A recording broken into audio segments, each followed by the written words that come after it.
রোববার আমাদের এখানে স্থানীয় হাট বসে। সারা বছর আমাদের এখানকার কৃষকেরা যে ফসল উৎপাদন করে থাকেন তার সিংহভাগই এখানেই বিক্রি হয়।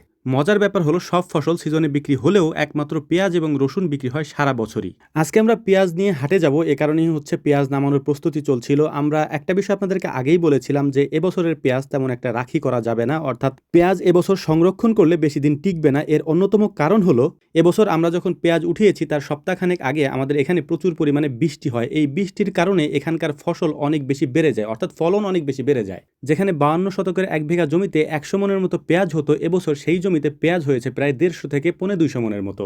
এখন বলতে পারেন ফলন যেহেতু বেশি হয়েছে আপনাদের তো খুশি হওয়ার কথা, আপনারা কেন হা হুতাশ করছেন? এইটার মূলত একটা কারণ রয়েছে, সেটা আমি আগেই বলেছি। বৃষ্টির কারণে পেঁয়াজ এবার পরিপক্ক হতে পারেনি, পেঁয়াজ কাঁচা রয়েছে। পেঁয়াজের ভেতরে অনেক বেশি রস থাকার কারণে এই পেঁয়াজগুলিকে আমরা সংরক্ষণ করতে বেশি দিন পারিনি, এবং এই পেঁয়াজগুলি যখন আমরা চাঙে রেখেছি তখন এগুলি পচন ধরেছে। এবং পেঁয়াজ এমন একটা ফসল যার একটা দুইটা যদি পচন ধরে তখন আস্তে আস্তে বাকি সবগুলোই পচতে থাকে। তাছাড়া আরও বড় একটা প্রবলেম হচ্ছে এবছর তুলনামূলকভাবে অন্যান্য বছরের তুলনায় পেঁয়াজের দাম অনেকটাই কম। পেঁয়াজে যে পরিমাণ খরচ হয় ওই খরচের টাকা তুলতেই এবার আমাদের কৃষকদের হিমশিম খেতে হচ্ছে। তবে আমাদের এই অঞ্চলের মানুষের একটা সুবিধা আছে, সেটা হচ্ছে এই পেঁয়াজের জমিতেই পরবর্তীতে আমাদের এখানে পাট হয়, অর্থাৎ পেঁয়াজের পরবর্তী ফসলই হচ্ছে পাট। এই পাটে কিছুটা পুষিয়ে যায়। তো যাই হোক, আলহামদুলিল্লাহ আমরা আগের দিন হচ্ছে পেঁয়াজগুলিকে বেছে একেবারে আলাদা করে রেখেছিলাম এবং সুন্দর পেঁয়াজগুলিকে বস্তাবন্দি করে রাত্রে রেখে দিয়ে সকালবেলা একেবারে ভোরে আমরা চলে যাচ্ছি হাটে এই পেঁয়াজগুলি বিক্রি করার জন্য।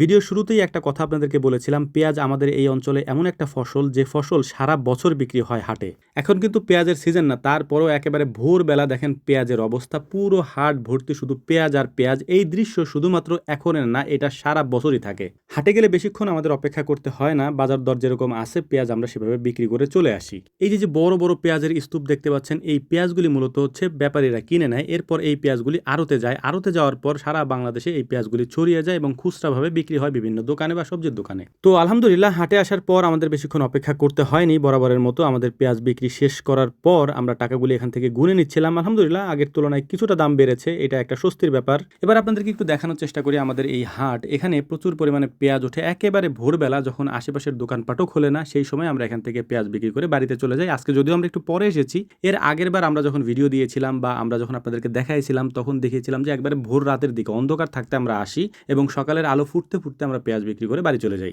বেচাকেনা তো শেষ হলো, এখন আমাদের কাজ হচ্ছে বাজার করা, কারণ আমরা পাট বিক্রি করব, পেঁয়াজ বিক্রি করব, আর বাজার থেকে ইলিশ মাছ কিনবো না তা তো আর হয় না। তো সেই কাজটাই আমরা করতে এখন বাজারের মধ্যে চলে এসেছি। মাছও মোটামুটি এসেছে, যদিও একেবারে ভোরবেলা, সংখ্যা একটু কম, তারপরেও এখান থেকে আমরা নিয়ে নেব ইনশাআল্লাহ। ভিডিওর এই পর্যায়ে গুরুত্বপূর্ণ একটা তথ্য দিয়ে রাখছি, আমাদের যে কোনো প্রোডাক্ট আপনি যদি নিতে চান তাহলে আমাদের ওয়েবসাইট ভিজিট করতে পারেন www.bismillahagro.shop। কমেন্ট বক্সে আমি দিয়ে রাখবো, সেখান থেকেও ভিজিট করতে পারবেন ইনশাআল্লাহ এবং বিস্তারিত জানতেও পারবেন। আমাদের জন্য দোয়া করবেন। আসসালামু আলাইকুম রহমতুল্লাহ।